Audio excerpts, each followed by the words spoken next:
Hello again, and thank you very much for all the feedback on the conversation so far. Great to read all those memories of performances in the town hall and the Procure Hall and the Arts Centre stages, so do keep sharing them. My guest today is producer, director, playwright, actor, and singer Sean Treanor. I first met Sean when he was teaching my class English in St. Coleman's College, and he produced a short play for us. I wonder, does he remember that? Sean Treanor. Is that the one we took to the fish? That's the one we took to the fish. That's the one we took to the fish. My memory of Toad of Toad Hall, and I can sort of remember it quite well, and I remember some of the boys who were in it, but I think that the standout memory was the fact that after our wonderful performance, which was somewhat under-directed, I remember the boys all going out to what was then probably the only chip shop, the Florentine or wherever, and coming into the town hall. I don't know if you remember this, and all of the committee members of the fish, some of whom are still there, I'm sure, came along to me and objected very, very strongly that to the fact that all of the cast had large bags of smelly chips with loads of vinegar and salt. That's absolutely, we're stinking the place out. I don't think we won, and it may have been something to do with the chips, I think. I always felt that the extracurricular elements of teaching were as important for some people, for some individuals, more important than what you did in class, and or better still, when you extended the classwork, as that was was the case then, into extracurricular activities, and there was a sense of enjoyment. So, yeah. So for you, that was my first sort of meeting up with you and theatre coming together. Prior to Yeah. that, Sean, had you been involved in plays or musicals or anything like that? Yeah, that's a good question, Declan. I am like a country boy, so I would have been taken to the sleigh, as a young fella. And then in Carricrubban, my beloved football club, there was, in a period of my youth, there was a drama group led by my uncle, Oliver Loughlin, and a few others. It was theatre in the rough, it wasn't exactly a sophisticated Royal Shakespeare Company, I can tell you, but thoroughly enjoyable. But then the first time I was actually on stage myself was actually a Gaelic. I was in Teelan and I did a play there. And I don't think I was on a stage again until I was in France. I was doing a assistantship in France, and I was at I did a bit of theatre studies there in French. And Uh-huh. then a friend of mine who was a kind of Lille's answer to Sean Hollywood, a guy called Didier Roussel. He was doing quite, but I didn't even know the term at the time, but he was doing quite a lot of experimental theatre. He brought me along, and that was a year of wild experiences. We ended up anyway at Avignon Festival with some of his stuff, but it was very much the fringe of Avignon. It So was you're a very fringe theatre interesting. player then. Yeah, well, that's where I started. And then I came back. I'd always been interested in the French classics and again the Shakespeare and the stuff you studied. But as for putting it on or performing, I'd done very little. And then um, I ended up, in St. Coleman's, and the story takes off from there, I suppose. Sean said, you could be heard at a distance, Sean. You have a bit of a voice. So I need someone to perform in a play called Mr. Joyce's Leaving Paris. He said, I need someone who can speak at the beginning of the play and be heard from the back of the hall. Uh-huh. So Mr. Joyce is leaving Paris. I played the part of St. John Gogarty, entering from the rear of the hall. And we took that to Falkirk and to the British finals of the one acts. And yeah, it was quite interesting. And So had you done drama as part of your teacher training then? no, I didn't know. And in actual fact, never taught drama in a school setting apart from those few extracurricular things I did. I did a few plays with the boys in school in St. Coleman's. I remember doing an UNESCO in French, um, and where I needed twins, and I happened to have two twins called Coopers. I don't know if you remember them. Um, and fitted perfectly. You know, they were identical. So Yeah. it was one of those things. You know, someone comes on and then he appears to come on from a different place immediately afterwards. It was quite fun. You know, it was good. Yeah. Yes. So yeah, but no, I never taught drama as such, and wouldn't know how to go about it either. When you came to Newpoint, uh, and coming from, I suppose, a very sporting background as well, Yeah. did you enjoy it? Did you enjoy participating in Ah, the shows? I loved it. I loved the whole thing. I mean, from that time, I mean, I was in the same English department as Sean headed up, you know, and Sean and I shared a lot of interest in the GA and that kind of thing. I mean, he was chairman actually of Shamrocks, more or less coinciding with my chairmanship of Carrickcoppin. We shared an interest in cricket. I didn't share his interest in tennis, but we used, um, occasionally when I'd drive with him somewhere, you know, the conversation was absolutely incredible. I remember one of the last times we went driving to Newton Stewart, I think it was, and he had not been to bed very long the night before, and England were playing in South Africa, and Atherton was at the crease, and he said, "I hate Atherton. Turn that off, Sean. Turn that off." You know? And then he went to sleep, and he woke up. That was an Armagh, and he only slept as far as Khaled, and he says, "Turn that on." Oh, bloody hell. Atherton's still at the crease. Turn it off again. Just, The New Point era, then you supplemented that with time with the Musical Society as well, and yeah, time with Charlie too in the pantomime. And I yeah. wouldn't have said Sean Treanor would have been a man for the pantomime. I was in a Newpoint dressing room and Charlie was there one night and we were just singing. And so he said to me, "I'll call with you on Monday night." I said, "Sure, Charlie." Yeah, I'd never really sung in public much before that. So he he did call on the Monday night. I didn't know where, you know, I knocked at the door. I had forgotten. That was, you know, Thursday night beforehand until the Monday. And he said to me, "Come on, you're coming over to Gus Torryman's." I went to Gus Torryman's with him, and I remember Gus saying to me, um, "Why have you not been singing?" I said, "Well, in second year you told me I couldn't sing, Gus." So I didn't put it too bluntly. You know, I was delicate enough about it, but that was true actually. And the abbey had been teaching me. He said, "No, you can't sing." So, but that I got into the musical society then, and did a couple of decent parts there as best I could, and thoroughly enjoyed it. I mean, I made great friends there, and I loved the atmosphere, and it was quite different. And I have to say, you know, from a directing point of view, Jeffrey was there at the time, Ray Jeffrey, and Hmm. you know, he partly because he did things so very quickly, he had a sense of discipline and so forth that I learned from, I think. But being with Charlie was always a treat. I mean, if I any of us, I mean, I'm saying the same thing that you would say, so many people would say, but if I have one hero, probably is Charlie. You know what I mean? He's such an extraordinary individual, you know. And Yeah. but I mean, he only needed me for singing off stage, like I did the Wizard and I did the Giant and a few other things like that, you know. You were the noises off in the pantomime. Yeah, I mean, I was quite happy to be nice off because I used to look at you, Declan, and look at you know Dennis and Damien and so many people and Rosalind and to be honest, that kind of theater, I mean, it looks easy, it looks free and easy, but it's a whole technique that you know is so difficult to do well. And I mean, I'm not flattering and saying this just you know willy nilly flattering you, but I'm telling you that I can remember just the looks, the way you engage the audience, and so forth. That I just thought that was again a different type of theater as opposed to musical theater with the NMOS and Newpoint, a different thing again. And you see, I'm a bit of a nerd with regard to technique. You know what I mean? Uh-huh.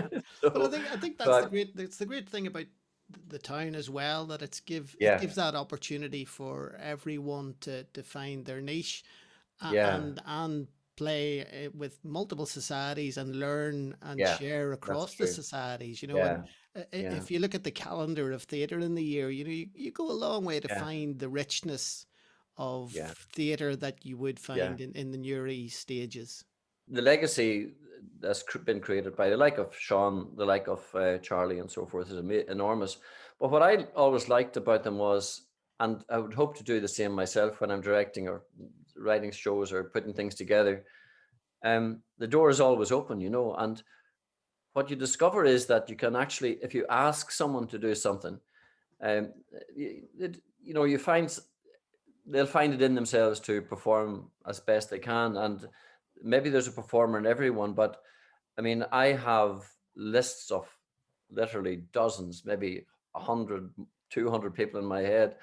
And a part will come along and I'll say, I know who'll do that. Like in the last show, I got Francis Park back. I mean, Francis hadn't performed until last year. Sorry, no, 2 years ago, um, in any Newpoint show that I'm aware of, from youth theatre. Um, but when you have a part, you sort of think through all the people and Yeah. yeah, she can do it. And then some new people, Mary Claire McSwiggan, for example, who played the lead in the last one I did, totally new to the stage, but you say, look, I'll help you along here as best I can, and they find it in them. So yeah, You stepped up to the challenge of taking on that role as director around yeah, the sort of early 2000s, Trojan yeah, Women, that first yeah. play. Was that a conscious decision to take on that role, and was something you'd been looking forward to do No, for a while? no. As I say, I spend. I've always been kind of interested in going to theatre. I'm terrible to go anywhere with, because I spend all the time looking at where people's hands are, where their feet are. So I've always been interested in the technicals of imparting a story and how people deliver it. Doesn't matter what kind of on-stage story it is. But I think there was just a hiatus. I think Declan McDaid had directed one, and Donald maybe had directed one after Sean died. And I said, well, look, I'll step in here and do one. And the Trojan Women went very, very well. And there were certain things that I like about theatre, like, for instance, music and so forth. And all my shows have loads of music in them, and if possible, lots of movement, dance, like, and things that I like watching myself, basically. Yeah, I know. I was when I was talking to Donal, he was saying very much the same thing. Is that that there is a challenge there to bring music and introduce music into Yeah, shows. yeah, Not just because you want to put a piece of no, music in, but yeah, to add to the story, to help tell the story, to move the story yeah. along. That's true. I mean, the exception to that would probably be the show that Donald and Laurie Hodgett and Turlock Trainer and Sean Markey and Dara Downey did with me, the Waiting for Godot a few years Hmm. ago. I mean, you can't put music in there because you're not allowed and it isn't the place for it. But in the vast majority of shows, music certainly is part of the sensory experience that's there. I mean, um, you know, I I wouldn't be a great one for sets, etc. But I like the the sense of music. And a few years ago, one of the ones that showed that best, I think, was Metamorphosis, which was a very formalized piece of theatre with Ethna Bell and Neil Heaney and Killian Foy and a wonderful group of actors. Of course, Donal was in it, of course, as usual. And but I had a soundtrack which was Philip Glass, and played by a girl called Olivia Shields, whom I dug up from Katie somewhere, and she was so good. She really volunteered to come everywhere with us, but it made a difference. It was half the storytelling nearly. Yeah, The music. yeah. That was back 2015 for that Was it? show. Yeah. Well, yeah, I mean, and I'm just looking at the sort of the chronicle of Newpoint Players here. yeah, That's almost that's a 17-year run, yeah, if you like, from that sort of Trojan Women through yeah, until this year. mm, And it's a challenge every year, isn't it, to look for a production yeah, that you have the cast for, yeah, that you have the yeah, technicians for, that you have the musicians for, that yeah, will play well both locally yeah. and on tour. Well, I think as you were implying yourself, I mean, you're one of the few people that's escaped recently, but believe you me, you're on my list there, Declan. So, and I'm not joking when I say that, because I remember you in conversations on the homecoming, and well, next time we're doing something like that, but you'll be there. But, um, yeah, and I, I think going back to the people who are like Sean, and particularly Sean and others who have passed through. I mean, we're all amateurs, but that doesn't stop you setting a professional standard. And one of the things that, I like to think is that if you can work hard enough, and if you have the talented people, which we tend to have, or if you're the right people, you can actually produce a very, very professional show.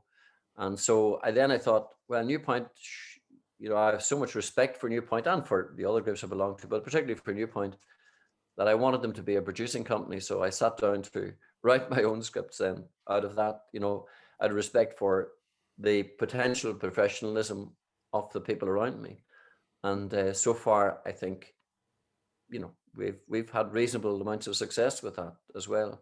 And there are other people writing out there. I mean, Fergal Murphy, young guy who did Time and Remembering, one of my own shows with me, but Fergal's writing stuff, and there will be others. And I think that, being an amateur producing theatre is the next step, and when we went to Waterford, sorry, not Waterford, Athlone last year, the Abbey people were there and they were looking at what we'd done, and they were quite impressed by the fact that we had, you know, original productions and original scripts sometimes.